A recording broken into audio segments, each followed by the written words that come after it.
फूल किस लिए, फल किस लिए, ऋतु किस लिए, काल किस लिए, పువ్వులెందుకు కాయలెందుకు ఋతువులెందుకు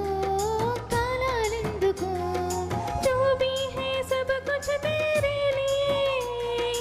तू सिर्फ परमेश्वर के लिए,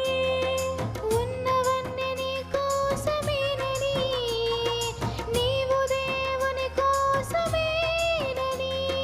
समझ कर जान ले, जान कर समझ ले, గమనించి తెలుసుకో గ్రహించి మసలుకో कारण है तेरे जन्म का, నీ జన్మకు కారణముంది मानव ही कारण जन्म है, तेरे जन्म का ही कारण है, మానవుడా కారణ జన్ముడా నీ జన్మకు కారణముంది